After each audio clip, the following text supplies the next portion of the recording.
आपने कहा भी अपने ट्वीट में, और ये ट्वीट की कहानी भी एक अलग सी कहानी है। क्या? Because you tweeted first, No. Then deleted it, then another tweet, नहीं।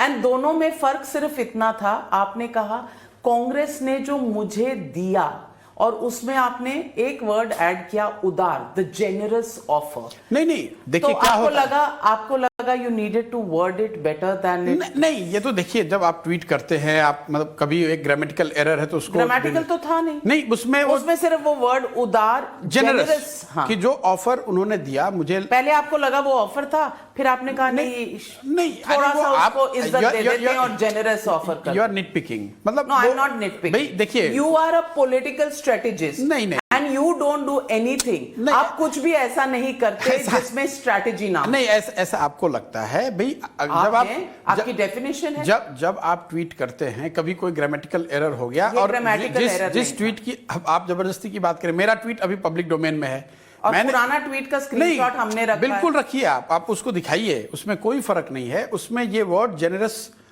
टाइप करने में छूट गया था तो उसको ऐड कर दिया। तो वो ग्रामेटिकल एरर नहीं है, वो एक इंटेंट आप नहीं, क्योंकि कि आप भी उदारता दिखाना चाहते हैं। मुझे ऐसा लगता है कि किसी ऐसे व्यक्ति को जो कि आज राजनीति में नहीं है, कांग्रेस जैसी बड़ी पार्टी में उसको सीधे बाहर से लाकर, और एम्पावर्ड एक्शन ग्रुप जिसको इतनी बड़ी जिम्मेवारी कांग्रेस देना चाह रही है कि भाई आगे क्या जो भी रास्ता तय किया गया है वो एम्पावर्ड एक्शन ग्रुप उसको एग्जीक्यूट करेगा, अगर ये ऑफर मुझे वो दे रहे हैं तो ये उनके ओर से मेरी समझ से उदार ऑफर है, बहुत बड़ा ऑफर है। लेकिन आपने कहा थैंक्स बट नो थैंक्स। मैंने बताया आपको कि मैंने क्यों कहा, मैंने इसलिए कहा कि मुझे ऐसा लगता है, और देखिए ये जी वो बनाएंगे ही जब उन्होंने अनाउंस किया है, और let's see how it goes. मेरा अपना मानना है कि EAG would not be very effective unless and until it has got the legs to which has got constitutionally जब तक वो अलाइन नहीं होगा तब तक आप किसी इस तरह के बॉडी से कोई आमूल चूल परिवर्तन पार्टी में, कांग्रेस जैसी बड़ी पार्टी में नहीं ला सकते, ऐसा मेरा ओपिनियन है। I am happy to be proven wrong. By whom? अगर EAG वो बनाते हैं और उससे कांग्रेस में बहुत आमूल चूल परिवर्तन हम लोग को देखने को मिलेगा तो सब लोग देखेंगे। अगर वो कल से सारे उनके इलेक्शंस के रिजल्ट अच्छे आने लगेंगे, कांग्रेस पार्टी बहुत वाइब्रेंट हो जाएगी, जो सारा ब्लूप्रिंट तो उसी के लिए है कि कांग्रेस मजबूत बने, कांग्रेस चुनावों में अच्छा करे, कांग्रेस देश में जनता की आवाज बने।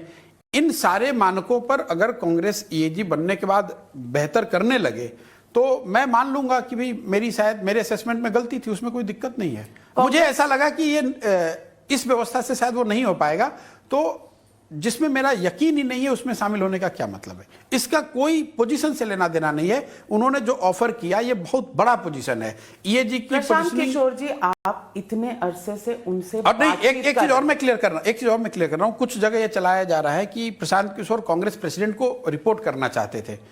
भाई EAG में उन्होंने जो इशू किया है, EAG will report to Congress president, वो इशू नहीं है। हमेशा एक इंडिविजुअल जो होता है वो रिपोर्ट करता है, एक कमेटी का रिपोर्ट करना कुछ नहीं।